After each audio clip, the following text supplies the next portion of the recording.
Guys, reka mbasuhuze mbifurize kugubwa neza mu dukurikirana gatanu kuri gatanu. Ni kisi nk'ibisanzwe, uyu munsi ndagarutse mbazaniye umutumirwa witwa Oliver, manager wa Essence TV show. Uyu munsi rero tugiye gutaramana turebe ngo bimeze bite hirya no hino ku isi, cyane cyane muri Amerika, dore ko ari naho atuye. Uyu munsi tugiye kuganira, atuganirire ubuzima bwo muri Amerika. Reka mbanze mu ikaze abasuhuze, abifuriza kugubwa neza. Umeze gute Oliver? Suhuza abantu badukurikiye. Murakoze cyane, amahoro y'Imana bane namwe.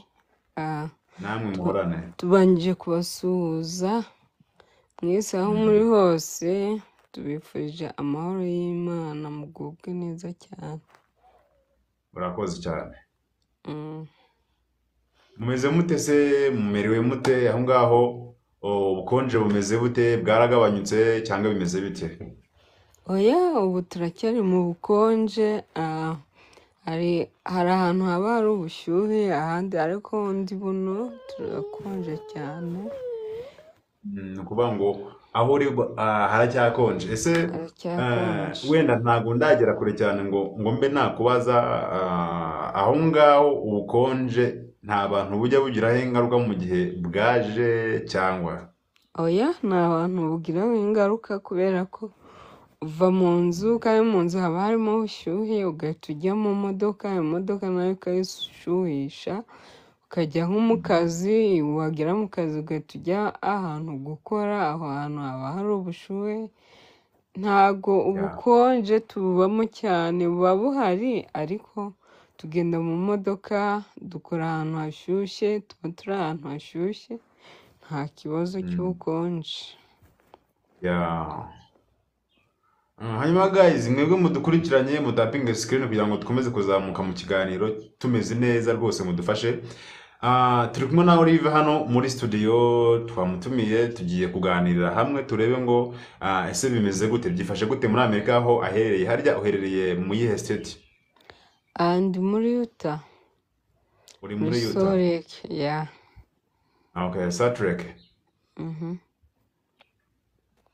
Harya buriya Utah yabiherereye ni Amerika nyirizina cyangwa iherereye hagana hehe?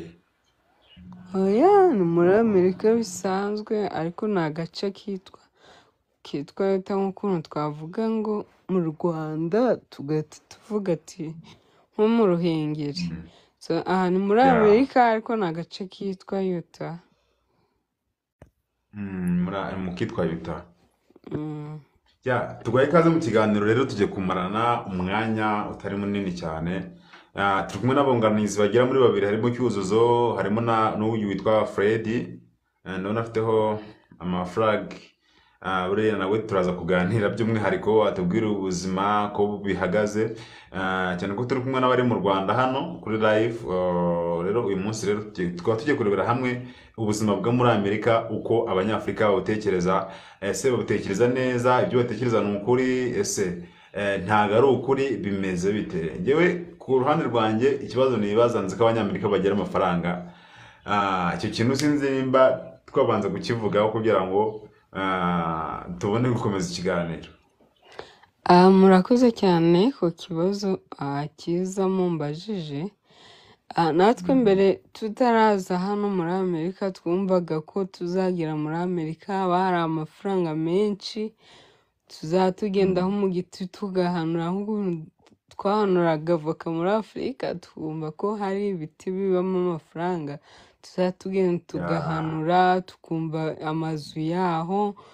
Mbese ni ahantu hadasanzwe muri Amerika, gusa uko umuntu atekereza ntabwo ariko twahasanze. Tuzi yuko aho mu Rwanda nangwa muri Afurika, umuntu wize, umuntu ukunda gukora, urumva yaba yarize yaba atarize, iyo umuntu akunda gukora byanga byakunda agira amafaranga. Hanyuma iyo umuntu agize amafaranga, tuvuge nimba yinjiza wenda 500,000, ntabwo yajya gufata geto y'15,000 wenda urugero. Aravuga ubwo nkorera wenda aya mafaranga menshi, byibura akamfata inzu nziza wenda y'100,000. and then aba afite Yeah. nyine n'ibindi bintu agenda akora, guhaha, wenda kwigisha abana, wenda afite n'inshingano zitandukanye. So Yeah. n'aha ngaha niko biba bimeze. Hano haba amafaranga, haba n'ubuzi, ariko hari igihe ugera ukarwara, ntabwo waba urwaye ngo ujye ku kazi. Icyo gihe iyo urwaye rero ntujye mu kazi, nta mafaranga ushobora kugira. Icyo gihe uba ukeneye na sapoti y'abandi bantu kugira ngo nk'amabire ufite nyine azishurwe, uba ukeneye sapoti y'abandi bantu. Yeah. So rero aha ngaha haba amafaranga, ariko biterwa, iyo umeze neza urayagira, iyo urwaye urumva ntabwo ukora. So nuko biba bimeze muri make. Ubu se iyo ugereranyije ubona cyane cyane ubuzima bwo muri Amerika butandukaniye, difference irimo hagati ya Amerika na Afurika ni iyihe difference? Harimo difference nyinshi cyane, kubera Afurika nyine iri hasi, ariko bino bihugu byateye imbere ntabwo biba bimeze kimwe. Tuvuge nk'urugero, abanyeshuri hano bashobora kuba bigira nk'ubuntu, ariko aho ngaho education yabo bakishyura n'abana bari muri garidiyene bakabishyurira. Ariko hano nyine umwana ariga nta minerivare utanze, ibyo ngibyo turabibarusha. Ikindi haba ubuzi buba ari bwinshi, ntabwo twabugereranya n'ubuzima bwa muri Afurika. Muri Afurika kubona akazi biba bigoranye, ariko iyo uhize urakabona. Ariko hano ntabwo duhiga cyane, ubuzima buhari, wajya ku muhanda watambuka, ntabwo wagenda tuvuge nk'iminota 5 utarabona icyapa kiri gusaba akoze, kiri guhayaringa, ukajya kudepozinga nyine, kandi bahita bagufata ugahita ujya gukora. Ntabwo ari ibintu bifata igihe kinini. So numva ibyo nibyo tubarusha ahari. Nk'ingorane se cyangwa se ibintu bigoranye cyane cyane muri Amerika, ubona bishobora kuba bigoranye ku buryo bishobora kuba byananiza buri muntu uwo ari we wese, ni nk'ibiki bishobora kuba byatuma uba muri Amerika ufite inzitizi? Murakoze cyane. Hano muri Amerika ikintu kiriho, niyo waba umaze imyaka 10, niyo waba umaze imyaka 10 n'ingahe, hano muri Amerika biragoye ngo uhamenyere. Biragoye ko nyine iyo umenyereye nk'ahantu ukora ibyo ushaka, kuvuga ati ahantu ni mu rugo, hano narahamenyereye, nyine ukahamenyera ukaba wakora n'amakosa amwe n'amwe. Kandi hano nyine kino gihugu ni igihugu kigendera ku mategeko cyane, ku buryo niyo urebye umuntu atabishaka, guhamagara polisi akavuga ati uyu muntu arandebye. Rero uba ugomba kwirinda kandi ukigengesera cyane, kuvuga ngo wamenye ibyo muri Amerika warangiza nyine ukajya ureba abantu ukajya ugira gute, wapi, ntabwo bikunda, biragorana, bishobora kugushira ahantu habi cyane kugira ngo uzavemo, bikaba bigoranye. Hari abantu badukurikiranye bifuza kuba babaza ibibazo hano hagati turi mu kiganiro. Hari uwitwa Cyuzuzo wasabye kuba yabaza ikibazo, numva twamuha umwanya akabaza akanya gatoya ikibazo afite, tukumva ko waba ugifitiye igisubizo.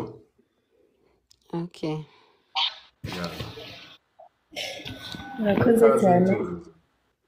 Murakoze kisi. Hari umuntu witwa Essence, ndashaka kumubaza ikibazo. Abantu bavuye muri Afurika, reka mvuge gutyo, bakajya muri Amerika, bavuye inaha muri Afurika bafite indangagaciro na za kirazira. Ese kubera iki iyo mugeze mu mahanga izo ndangagaciro na kirazira muzihorera mukazirambika hasi, mugafata imico y'aho mugiye, byo mubibona gute? Ese abo bantu barekuye indangagaciro na kirazira bo mubagira izihe nama? Murakoze. N'umunsi ubiza ndabaza ikindi. Urakoze Cyuzuzo. reka manze nkubwira rino zina ni Essence TV show ntabwo ari kuri ibi bivuze. Hanyuma ikibazo nyine ubajije, abo bantu bagera hano bagata indangagaciro, ni ukuvuga naho ngaho nta ndangagaciro baba bafite. Ufite indangagaciro ntabwo ushobora guhinduka, ntabwo bikunda. Iyo ugiye mu kigare nyine ukagendana n'abantu, imico yabo uragenda ukayifata. So tuvuge nk'umuntu ashobora kuza hano wenda agerageza, ariko yagera hano akagira inshuti mbi. Izo nshuti mbi rero ni ikigare, icyo bita ikigare. Aragenda agafata imico yabo kandi atari myiza nyine, kubera imico hano muri Amerika ntabwo ihuye n'imico y'aho ngaho. Aho ngaho baragerageza, ariko hano usanga wapi, hano wapi umuco wabo uri hasi cyane. tukiri aho wenda tukiri aho ngaho, nanjye icyo kibazo narakigize, wenda nubwo kwiyuzuzo abajije nanjye nasubirizwamo. Ni ukubera iki urubyiruko rwinshi rwamaze gukanagira muri Leta Zunze Ubumwe za Amerika, iyo bahageze uwitondaga aba umusazi, utanywa inzoga arazinywa, utari umusambanyi abijyamwo, nyine kirazira zose bahita bazizirura. Ni ukubera iki se? Amahanga niko ameze cyangwa ni uwabishatse? Oya, ntabwo ari uko amahanga ameze, ni ukuvuga ngo nta muntu uremwa kabiri. Nimba yaravuye, ashobora kuva aho ngaho nyine abikora yihishe, ariko yagera hano kubera hano nyine ibintu byose biba byemewe nta cyaha, akabishyira ku mugaragaro. Ariko bivuze ngo n'ubundi aba yarabikoraga, ntabwo ari ibintu akora ageze hano, aba yaravuye iyo ngiyo abikora, ariko abikora yihishe. Yagera hano rero, hano kubera biri too much, ahita bijyamo cyane, hahandi kubimanajinga cyangwa kubihisha bimugora. Ndi kumva niyo mpamvu. Ariko abasanzwe abikora ntabwo ababikoze ari uko ageze hano. Agera hano biri too much, ariko aho ngaho muri Afurika baba bihisha, uvuga se ntibabimenya baramfata gute, bityo ukabihisha. Ariko iyo ugeze hano muri Amerika uhita ushyira akarubanda ukagaragara, ariko uba wari usanzwe ubikora.